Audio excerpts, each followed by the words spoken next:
Walang tigil ang kanyang pagtakbo. Nakikipaglaban sa mga mahihirap, ngunit kanya itong tinatalikuran sa kanyang bawat pagtakbo. Takbo sa kaliwa, takbo sa kanan. Natutulog sa kung saan upang ang mahihirap ay maipaglaban lamang. Ang panghitabo, kulba hinam yugo, nakakurog yugo, nakahilak ako. Ang hilak na ko ato, nga nahatagan pa ko ikaduha kay kayo.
According to a quote we found on Google, second chances are not given to make things right, but are given to make ourselves better, even after we fall. The book of Matthew, chapter 18, verses 21 to 22, it says, "Then Peter came to Jesus and asked, 'Lord, how many times shall I forgive my brother or sister who sins against me? Up to 7 times?' Jesus replied, 'I tell you, not 7 times, but 70 times 7. Thus, despite the government's capabilities of apprehending the violators of the law, the rebellious Filipinos, the armed communist terrorist members of the New People's Army, they were still asked to surrender before the government of the Philippine Republic so they could still live peacefully and integrate themselves again to the mainstream society. Somewhere in the municipality of President Roxas, province of Cotabato, a 65-year-old man was given the chance to make his democracy exist again in full, 8 years after.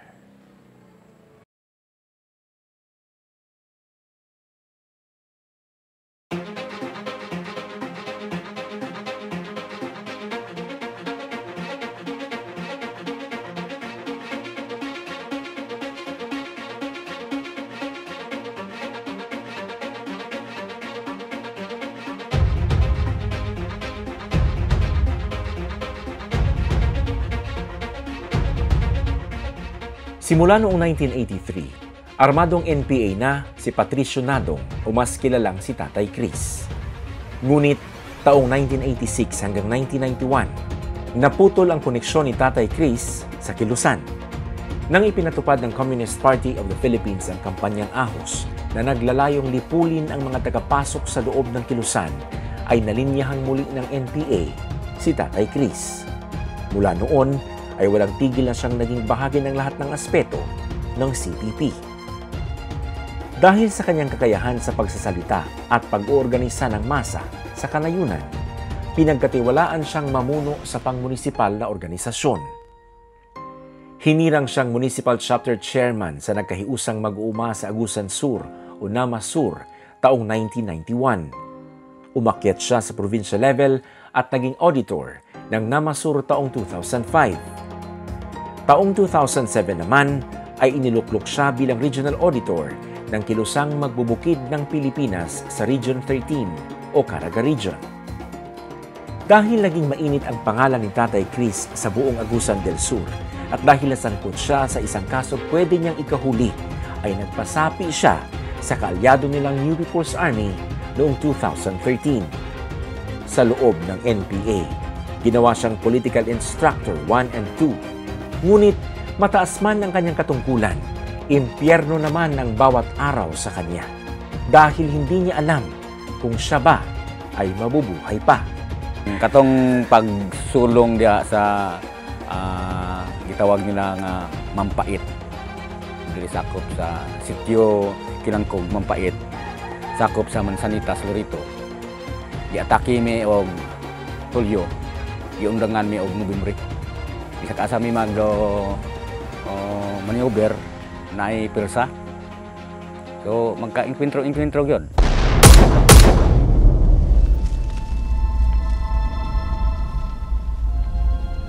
Sa primero gyud nga paglakaw na pertig ka lisod nag-uol gyud ko adlaw gabi.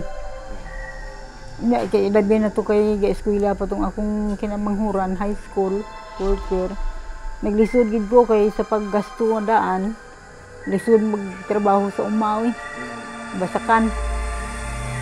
Na ako nagatabang ko sa akong anak sa kinamagulangan ako kaya ang isa ga-eskwela pa man nga fourth year pa man. Nagtabang lang na siya sa trabaho panahon sa Sabado ug Domingo. Dahil na trauma ang kanyang mga kasamahan at upang hindi sila tumigil sa pag-aalsa laban sa gobyerno, minabuti niyang pagayakin ang kanilang damdamin. Kahit pa ba na siya mismo ay nanghihina na rin. Ako na tig-agap sa mga hukbo nga hadlok na, mapubya na, murilak na. Ako na tig-agap sa ila. Kung suko lang, suko gid unta. Kay nganong gibiyaan na gid ang iyang pamilya kay ang akong gusto na tuunta sa una. Di lang unta ang mulakaw kay diha lang nya unsaon man nga ginahanting mo gud siya mo tong lakaw. Di pasagdan ko na lang kay feeling ko kung diri basin mahitabo nga mahanting sa balay nya madamay pa pud kami. Amo tong gipasagdan na ko lang kung asa siya mo adto wala na ko nagkuan. Pugong. Dala ng katandaan at kahirapan sa loob ng kilusan ay minabuti niyang magretiro na sana mula sa pagiging kasapi ng hukbo. Ngunit dahil sigurista ang kilusang kanyang kinabibilangan, hindi siya pinauwi ng Regional Operations Command sa kanyang pamilya. Bagkus, nilagay siya sa isang malayong lugar sa President Roxas, Province of Cotabato. May programa din pala ang New People's Army para sa mga hukbong gusto ng magretiro. Ina-isolate sila malayo sa kanilang pamilya, malayo sa mga naghahabol sa kanila. Late 2016, mga September, patawag mo ni Kasimon diya sa LS Sarmiento, sa Mungkayo. Ang katong nag-rekomendar, upat man mi, si ako, si Nathan, si Pasio, o si Dani. Nag-istorya mi ni Kasimon. Pagkahuman sa istorya, mga 2 adlaw yata. Ningon siya nga, sige, hulat-hulat na lang mo og transportasyon. Kay, ipasa mo sa layo-layo na nga lugar. Pero wa pag yung mihatagi og asang insakto nga lugar.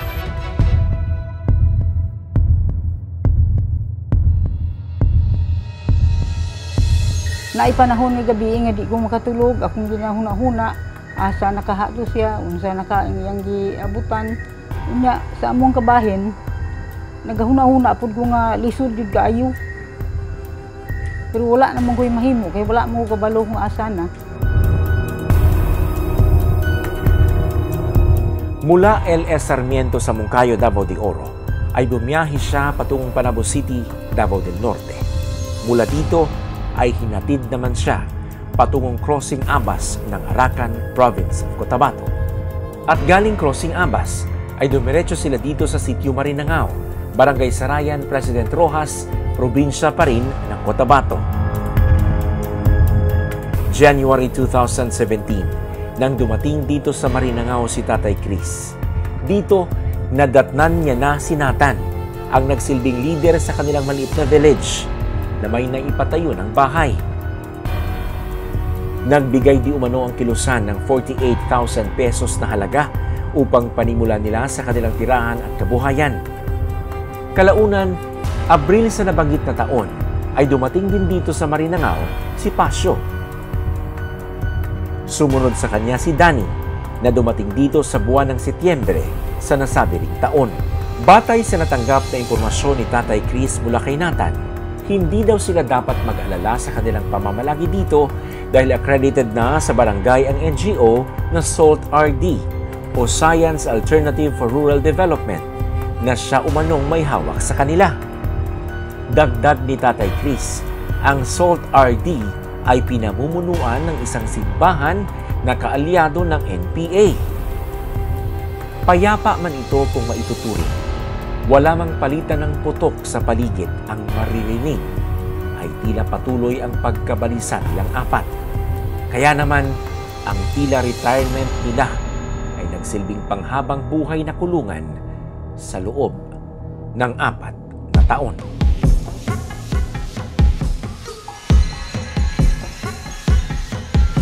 Wala ini saktong kagawasan.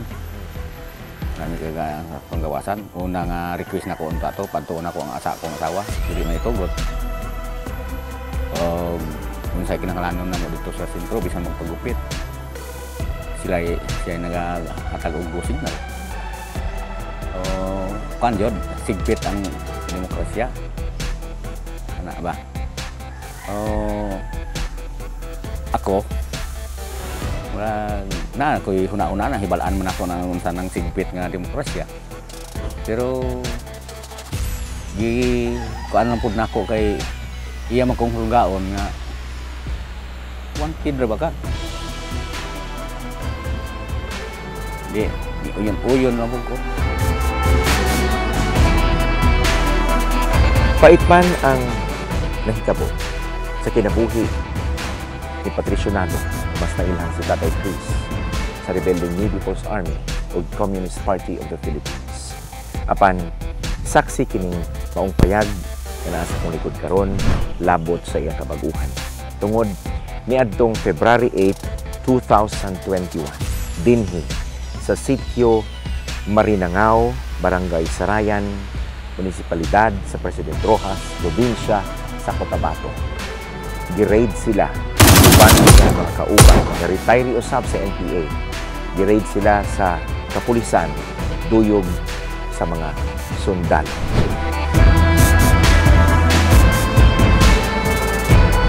Kanila, siya lang ang nakasurvive.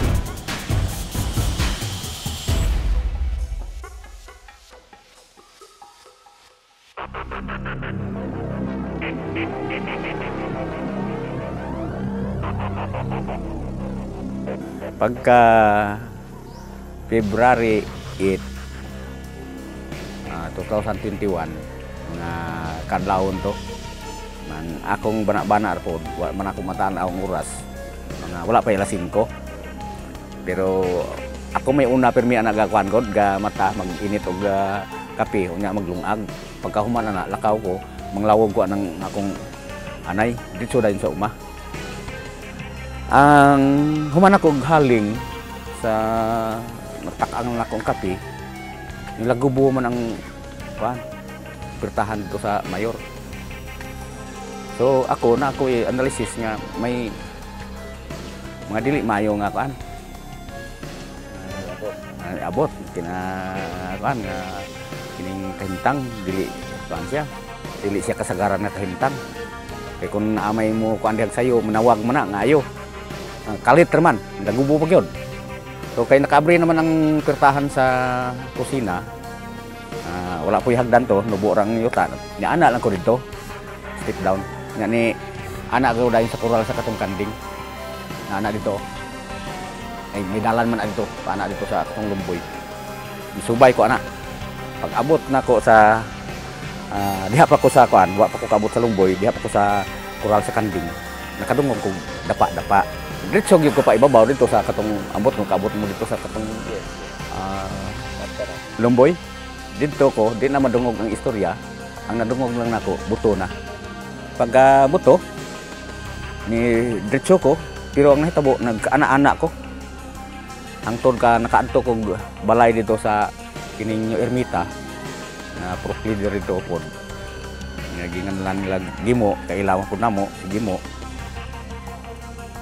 Ang giingnan ko niya nga surrender na lang ka sa kuan. To sa Durluman. Dalon ta ka. Engko di lang sa maniid sa ko. Mo tago-tago sa ko diri. Mo to nga alas 11 na to sa udto, usa pa ko nakalakaw ana. Dito unahan na nila. Hangtod nga dito na ko na abtan og unom ka adlaw hangtod nga na kuan gyud ko. Na siro gyud ko.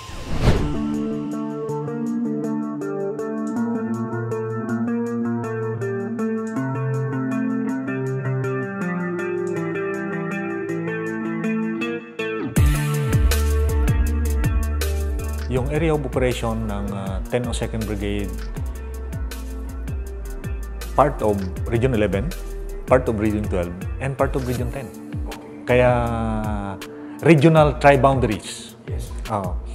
So in Region 11, Davao City, particularly Toril District, the whole of Toril District, then Davao del Sur, Davao Occidental.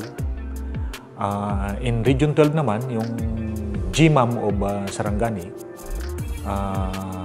Glan, Malapatan, Alabel, Malungon, and Tampakan of South Cotabato, Colombio of Sultan Kudarat, the whole 2nd District ng North Cotabato, from Makilala, Kidapawan, all the way to Arakan, plus yung tulunan ng 3rd District ng North Cotabato. And 4 municipalities doon sa Bukidnon. Damulog, Dangkagan, Kitaw-Taw, Kibawe. Yung mga nag-i-NPA, yung mga nagiging kadre, ang tingin natin sa kanila, biktima sila. Yes. Biktima sila ng maling ideolohiya. So, gaya nga ng sabi ng Pangulo, the mind is more lethal than the gun itself. So, it's a virus in the mind. Isa si Tatay Chris sa mga itinuturing nilang biktima ng maling ideolohiya. Kaya naman, dahil napag-alaman nilang wala itong armas, pilit nila itong hinanap upang muling maibalik sa kamay ng gobyerno. At higit sa lahat, upang muling maibalik sa pagmamahal at aruga ng kanyang pamilya. Ang mga namatay kasi noong ni-raid sina Tatay Chris ng pulisya at mga sundalo, ayon sa otoridad, ay nanlaban, kaya't pinaputukan. Umabot sa 6 na araw ang pagtatago ni Tatay Chris matapos ang raid noong 8 ng Pebrero taong 2021. Tiniis niya ang gutom, pagod at sakit ng katawan upang mabuhay lamang at makapaghanap ng tiyempo sa kanyang formal na pagsuko. Kung makaproduce lang kong sundang, survive na ko. Motong nakaproduce kong sundang. And? Amo to'y gamit na ko. Nakakaon kong ubod. Patikan, sa mga tanong nga makaon ang ubod. Unya, inom og tubig. Unya, sagingan mo lagi, daghan ang reject nga mahinog mabilin. Di naman nila dalaw ng reject. Mapunetan ako kaonon. Kanya ring ginamit ang pamamaraan sa giyera na escape and evade upang hindi basta-basta mahuli ng mga naghahanap sa kanya. Ang style nako, halimbawa, murag linaw. Alas 3 pa lang sa hapon, move nako. Aron dako kog maagi. Pahulay, pag gadi na kaya, pahulay. Kung naay makaon, inom tubig, kaon, pahulay. Usay, matulog pa ko. Dali. Pag mata na ko, anak, move na pong ko. Pag di nakakaya akong mata, sa kangit-ngit, tulog na yung ko. Pag kakadlaw na, murag nagkuan na, hayag-hayag na, move na pong ko, anak. Pagka asa na po nga, ginabana-bana na ko kay kasagaran saging mga ilang panginabuyan, maadto mo ginasila sa uma. Dili ko manago sa sagingan, dito gyud ko sa katong sagbutan. Oo, malakas tayo sa iilang araw. Mabubuhay sa pira-pirasong pagkain. At dahil lahat ng kapaguran may hangganan, may panahon talagang bibigay na ang ating katawan. Sa unom kadlaw, naluyan ako sa kagutom. Sa puno ng saging kung saan siya nagtago, ay nahuli rin si Tatay Chris na kalaunan ay sumuko. Madali siyang nakilala dahil sa isang larawan na kuha sa kanya ng isang taga-baryo na mabilis ring naipakalat ng otoridad. Pero walang pananakit ang kanyang naranasan. Walang sampal, tadyak at suntok ang sa kanya'y dumampi. Ang mga sundalo di ay matinud-anon nga gatungban sa Geneva Convention o kanang role of engagement. Matinud-anon yun sila. Dili dahil tinuod nung ginabrinwas. Wala ako na litkan. Ang maong survival mo'y nahimong pultahan para sa iyang insakto nga kabaguhan ug sa iyahang pagkahiusa pagbalik sa iyang pamilya, sa esensya ug sa pisikal. Ang panghitabo, kulba hinam yugo, nakakurog yugo, nakahilak yugo. Ang hungitan mo ganing natug kining biskwit niya pa imnon ko nila kay ginapos na. Di mo ko katulon. Kay kuan mang baban ako. Kurog na. Nga nga pahulay sana. Ito nga ang istorya lagi sa trupa sundalo ang dili lagi ka maun sa tay. Wala man kay armas, wala man kamsukol. Unya naa naman sila ni barangay opisyal dire, si kapitan, si kagawad. Nya na picturean ka na. Kalma lang ka. Ito nga medyo ni kalma ako ato. Kalma na ako. Nakahilak ako. Ang hilak na ako ato nga nahatagan pa kog ikaduha ka higayon. Silang lahat na piniling magpasakop muli sa gobyerno ay kinailangang isailalim sa deradicalization. Ayon sa wikipedia.org, ang deradicalization ay ang proseso ng paghikayat sa isang taong may matinding pananaw sa pampolitika, panlipunan at relihiyon upang mas tanggapin ang katamtamang posisyon tungkol sa mga issue. Sa mga nag-armado naman at saka sa mga kadre o mga high-ranking na ng partido at saka sa mga armado, ibang program naman doon. So ito yung deradicalization program na ginagawa natin kasi both the peace building seminar at saka itong DERAD program, ang pinaka-objective natin ito is to reset their mind. Kasi kung anong naitanim sa utak nila na ang gobyerno ay oppressive o walang ginagawa ang gobyerno, so yun ang nila.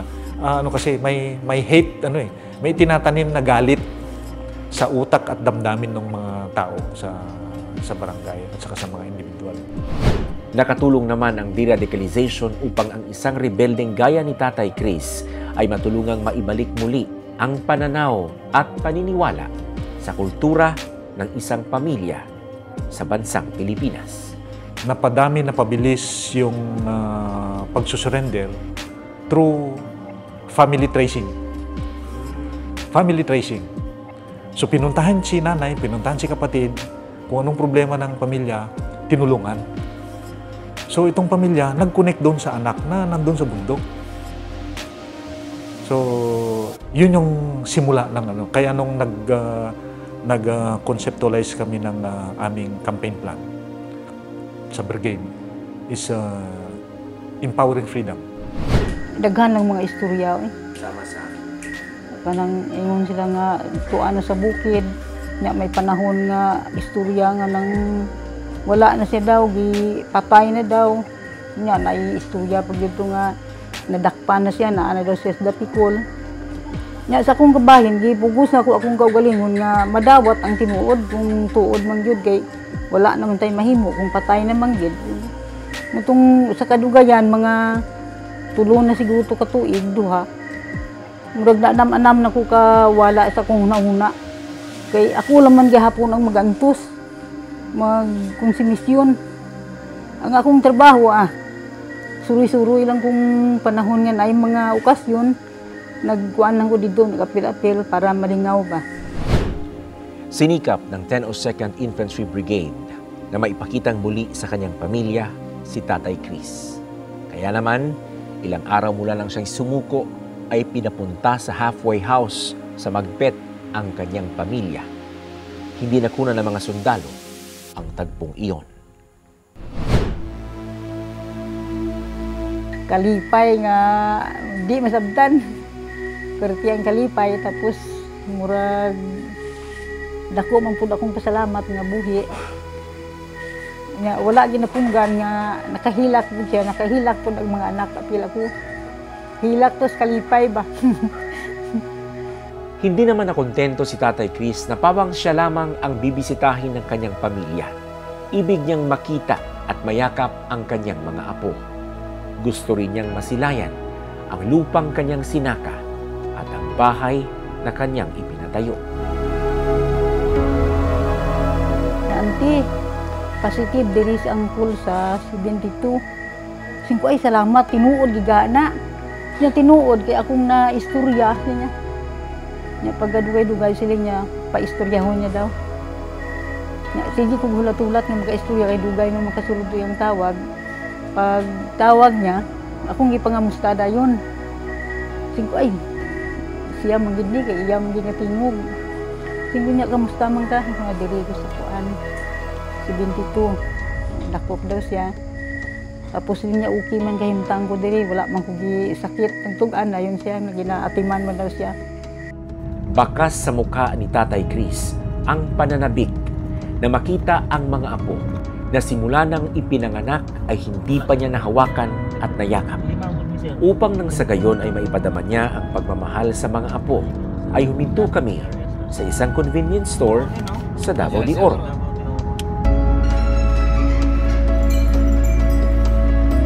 Wala siyang ibang pinamili, kung hindi, mga donut lamang. Ayon sa kanya, hindi daw kasi ito basta-basta mabibili sa kanilang barangay, kaya gusto niyang matuwa ang mga apo kung ang mga ganitong klaseng pagkain ang matatanggap nila mula sa kanilang Tatay Chris.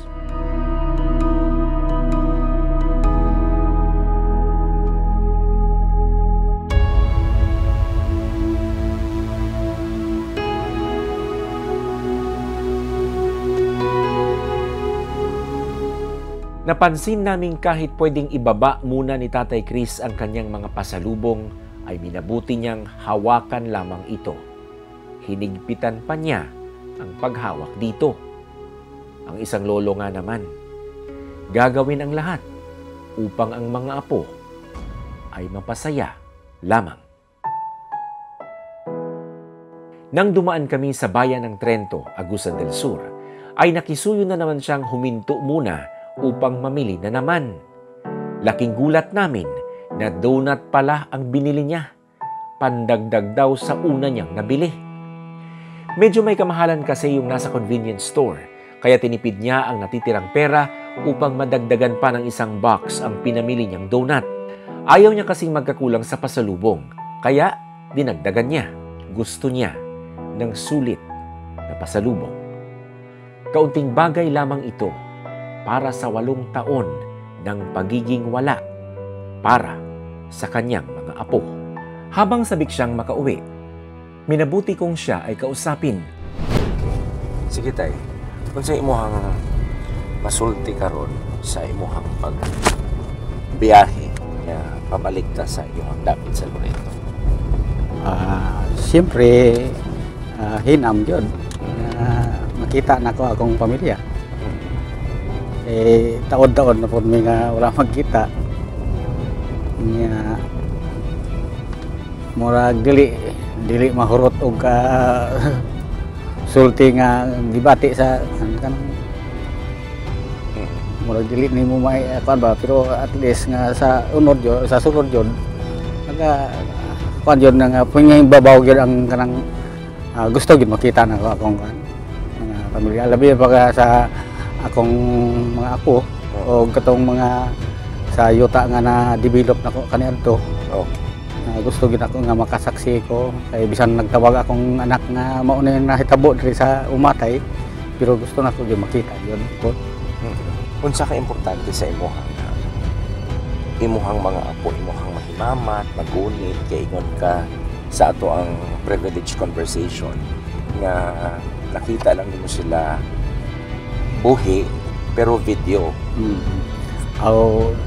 Muna akong isagid sa pinakakuan nga magunit magakuan ko sila, makuan ko sila.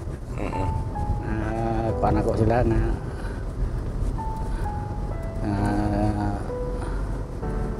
madunggan nimo ang tingog. Basta kay kuan lagi gyud kayo. Before ta naglakaw, nagsulti ka nga maghapit yun ta sa usa ka mga baligyan ng donut kay para imuha silang mapalitan og pagkaon.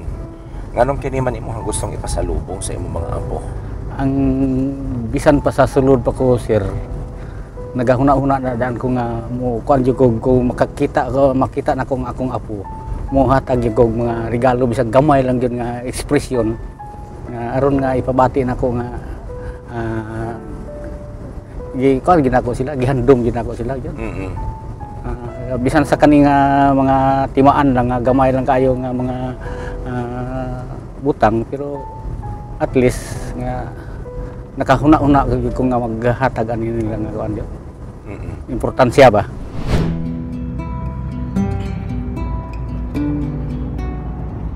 I observe tayo, murag you keep on looking left and right. Itanaw nimo ang palibot.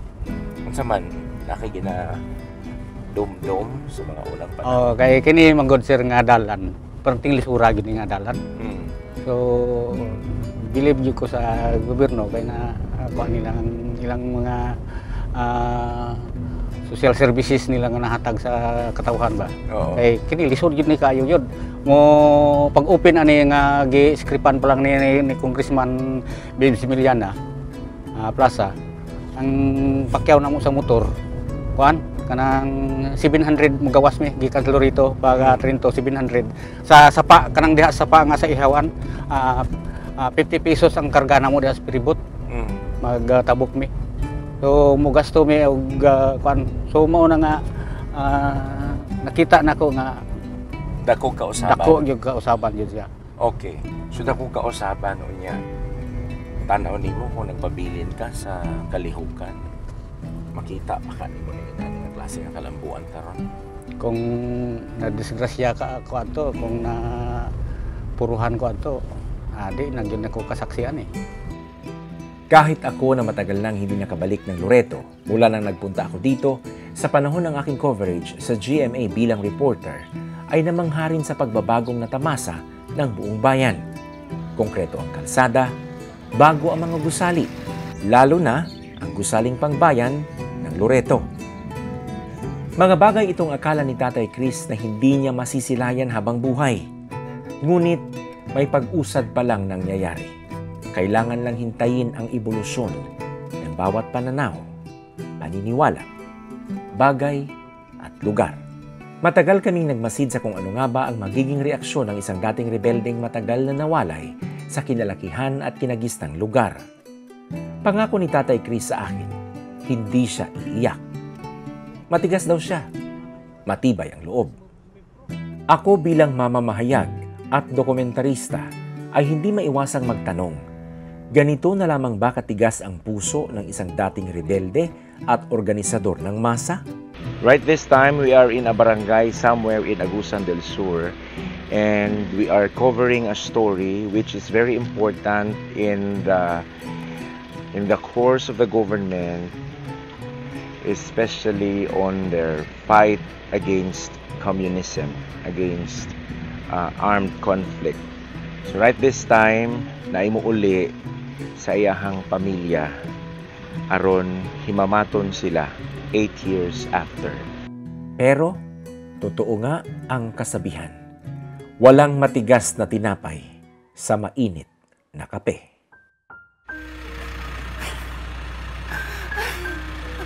Nagahilak si tatay. Kaya after sa Pila ka tuig siya ng himong New People's Army. Nakabalik na siya sa iyang pamilya. Habang inihahakbang niya ang mga paa patungo sa bahay nila, mahigpit pa rin ang hawak niya sa mga pasalubong sa kanyang mga apo. Si Tatay Patricio, alias Tatay Chris, going home to his family.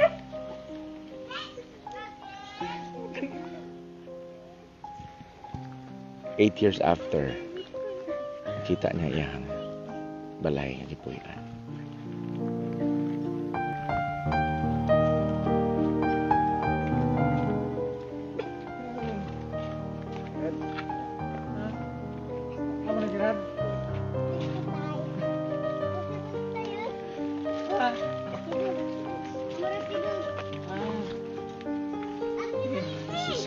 Si Hana din.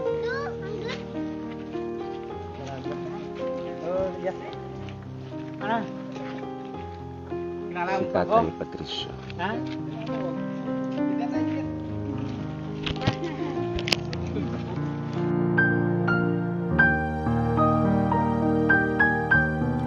Habang pinagmamasdan ko ang pagsalubong ng pamilya at kaanak ni Tatay Chris sa kanya, ay bigla kong naalala ang kwento ng isang prodigal son sa Biblia. Ito yung eksena kung saan nagpahanda ng isang selebrasyon ang tatay para sa pagbabalik ng isang anak na minsay nilustay ang kayamanang minana niya mula sa kanyang ama. Ang pinagkaiba nga lang, ang tatay ang naging prodigal sa kwento ni Tatay Chris. Pero matamis pakinggan ang bersikulo sa Lucas Kapitulo 15, versikulo 24 na sinasabing, sapagkat patay na ang anak kong ito at muling nabuhay. Siya'y nawala at nasumpungan at sila'y nangagpasimulang mga katuwa. Baguhin natin, sapagkat patay na ang tatay kong ito at muling nabuhay. Siya'y nawala at nasumpungan at sila'y nangagpasimulang mga katuwa. Nawala at pinatay si Tatay Chris ng pagkakataon simula nang siya'y sumanib sa teroristang NPA. Ngunit dahil sa Executive Order No. 70 ni Pangulong Rodrigo Duterte na naglalayong magpahinto sa armadong pakikibaka sa bansa, nabuhay siyang muli at nasumpungan. Kaya, bukod sa gobyernong natuwa sa kanyang pagbabalik, higit na nagagalak ang kanyang pamilya. Itayon sa imuhang gibati karon nya nahibalik na ikaw sa imuhang panimalay 8 ka tuig ang nakalabay. Lagi ko kapugong sa kuwan ako, sir. Na emosyon ako sa kuwan ako. Hindi na ko kaila sa akong mismo balay. Lugay na nga kuwan. Na usab na gyud ang mga kuwan ba. Sura sa area. Lahi na ka kaniadto. Sa karon kay sa una murag wa man kayo Andre. Murag wala kay ginadahom nga mga kuan ba, mga development. Pero karon lahi na gyud ay. Ganiha pagbaba nimo nihila ka dayon wa pa kay pulong nga gisulti. Murag di ko kasulti pero ang akong kuan jud nga na kuan jud ko kadugay nako sa pag-abandon nako diri ba. Labi na gyud sa pamilya nako na dugay na abandon. Murag dako kayo kung angay nga i-recover. Okay. Apan kaila ka sa imong mga apo no kay naga-video call man mo anak sa nakakuan ni pero di ko kaayo ka klaro anong ilang itsura. Kani o nga apo ra ko taas man buhok di ay. Lalaki ni. Ha? Lalaki ni. Kalalaki ni. Unsa may pangalan ang niya? Bogs. Bogs. Kisa pa kini imong gigunitan. Kini si Rads. Kini si Rads. Si Hari. Si Hari kini. Oh, si Hana ni. Hana. Mo lang mo ang unang apo. Mo ni pinakakuan ako gyud sa una. Okay, so upat lang imong apo tay. Oo. Kabalubay taon sa pod ang ilahang mga struggles sa taas na delikado po ang ilang kinabuhi karon nga nakauli sila, nakabalik sila sa sabakan sa gobyerno. So happy pud kaayo ta nga nabalik na sila sa pamilya. Okay. Katong iyang gipalit kaganiha, yung pasalubong niya sa iyang mga apo. Dera. Donut yun ni og giablihan na. Dong, giablihan na dong. Giablihan na. Sige. Paano niyo ang pasalubong sa inyong tatay? Ibahin na ninyo. Kana ni lagko nya na gagmay na. Surod. Kay sarap pagmasdan ang tuwa ng mga batang nakatanggap ng pasalubong mula sa isang lolo na matagal na nilang inaasam-asam. Tila sa yugtong ito sa buhay ni Tatay Chris, napawi na ang kalungkutang bumalot sa kanya ang ilang taon. Nakausap ko ang dalawang anak ni Tatay Chris, si Habib at si Harim. Dito, sinabi nila sa akin ang nooy hinanakit nila sa kanilang ama, sapagkat sa halip ng tatay nila ang magiging kasangga nila tuwing may kumukutya sa kanila, siya patuloy ang naging dahilan upang sila'y mabuli. Purmiro niya nga paglakaw kay wala man ko kabalo na ay naata na yung mga pangutana nga di po niya matubag kay wala man siya kung nganong unsay hinungdan kay katong paglakaw niya ako ato estudyante pa ko wala man ko dire dito man ko sa poblasyon nga board panagsara man ko maguli kay sa tungod lagi sa transportasyon sa una nga lisod ang dalan nya didto mi nagaboard sa poblasyon maron dili kayo hasol maguli-uli nya mo to pag kuan na mo nabalitaan nga to tabo wala na siya.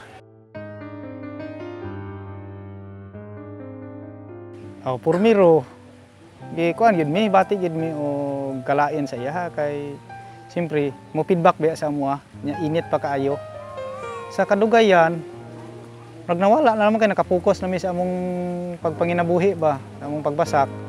Pag urlahi karon, nakana na pud mi nga tong GCSP bitaw mi dire mga last year. Kana na pud mi nga nyate sa nanimo na pud ni nabilin nga problema sa ato binatog wala na ni.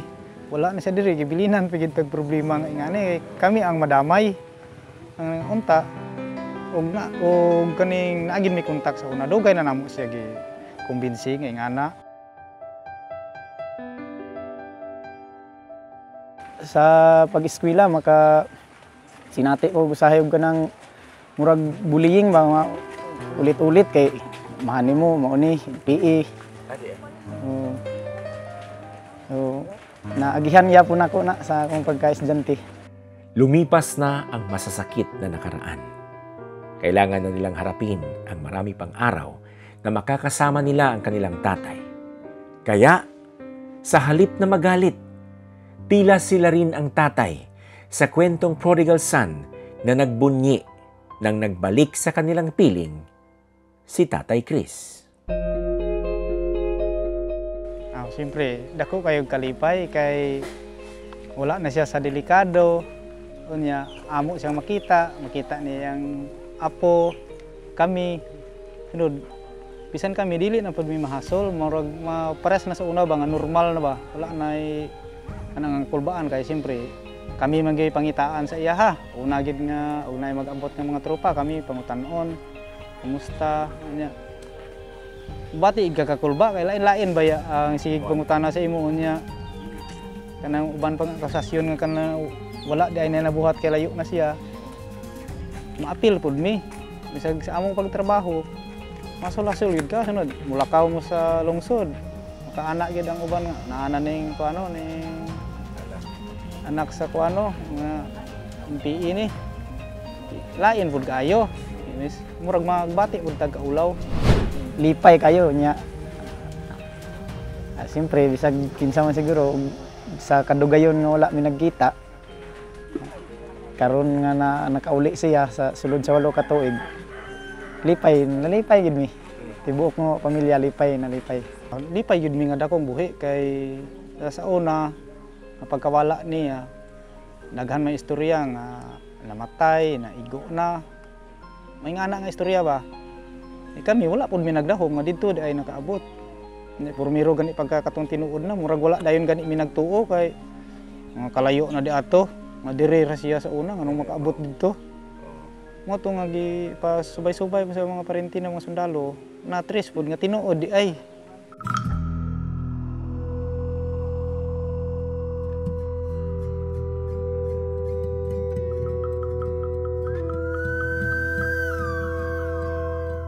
Ang asawang umakay sa lahat ng responsibilidad na iniwan ni Tatay Chris sa kanya, si Nanay Bernardita, ang asawang umintindi sa lahat ng pagkukulang ng NPA na si Tatay Chris, ang asawang sa halip na magalit sa NPA dahil kinuha ang asawa sa kanya, ang asawang hindi bumitaw sa kanyang pagmamahal sa tatay ng kanyang mga anak kahit nasasaktan ay piniling magpatawad. Piniling ngumiti, piniling patuloy na magmamahal. Nalipay gid apil mga bata, apil tong mga bata ang gagmay. Kay nakabalo naman mi nga muadto kay atong akong umaga nagaingon nga, nay, nangutana man sila didto kung naay service daw nag-abot diri. Singko wala pa man. Itong sila niya, basin maabot siguro to. Amo man daw to nga mauli daw diri.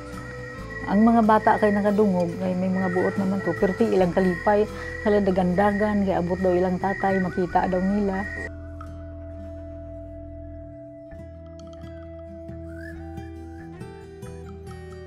Let's empower people and empower communities. But we should have to free them first.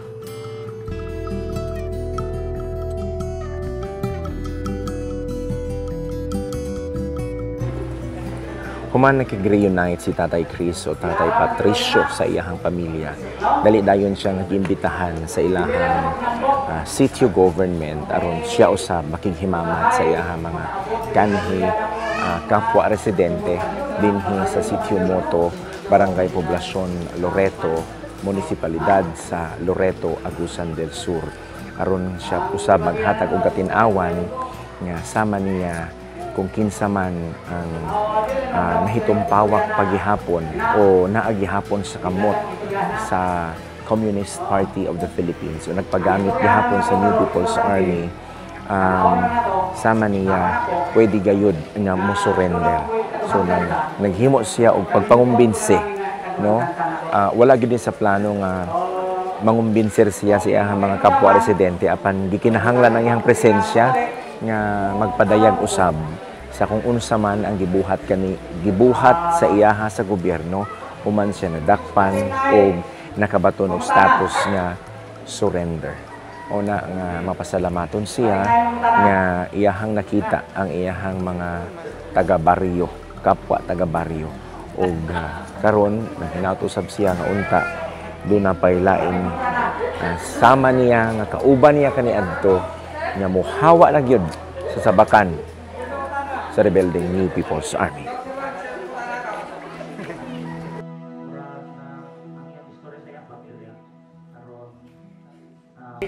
Ang gobyerno karon tinud-anon na siya sa iyang programa. Nagpasalamat ta ni Presidente Duterte kay nakahuna-huna siya pinaagi sa iyang programa nga ILCAC nga tapuson ning insurhensiya diri sa Pilipinas. Naka-inject ako og mga mali nga mga teorya, pero ako usapog ka biktima sa sayop nga teorya ideolohiya.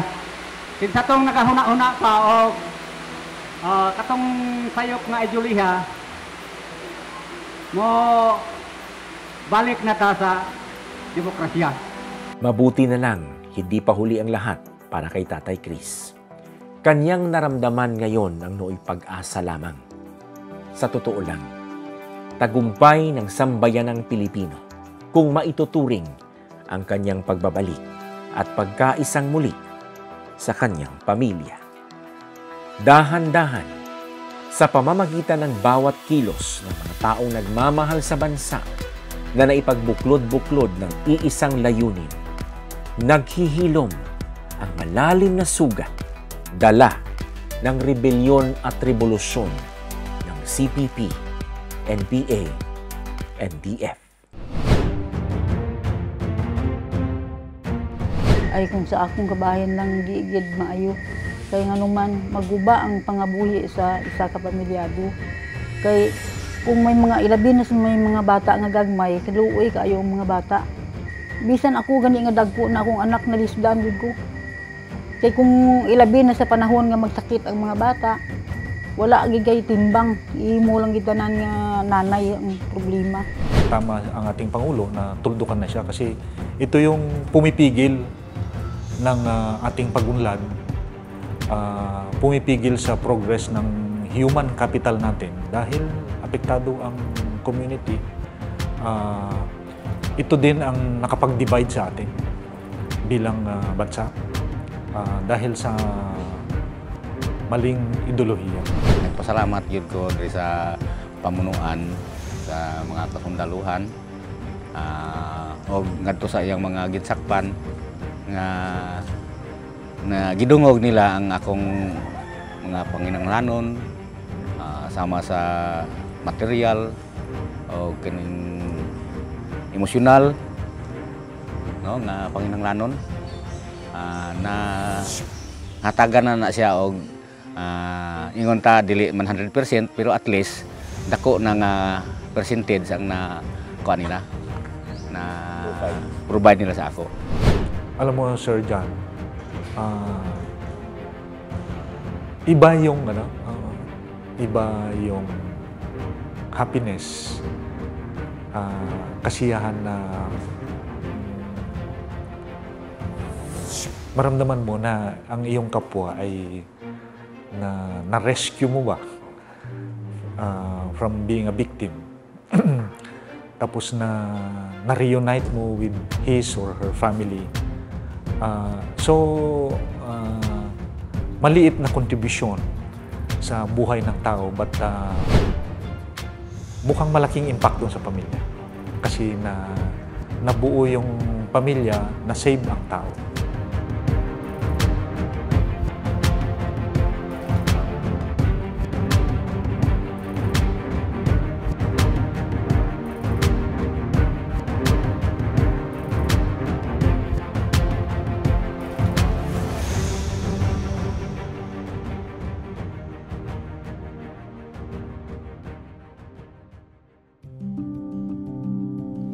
After recognizing the lie that held you hostage, the truth knocking in front of you will set you free.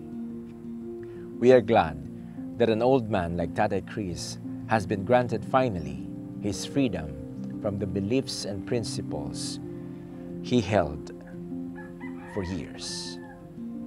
Friends, IDOCUers, thank you for watching this wonderful and inspiring story of Tatay Chris. To the God of freedom be all the glory, the honor, and the praise. Please like my Facebook page and please do subscribe to my YouTube channel. And for you to be alerted once we have new uploads, please do click the notification bell. For your comments and suggestions, please send them to our email address flashed on your screen or to our messenger on Facebook. This is John Paul Siniel. We listen, we tell, we inspire. This is IDOCU.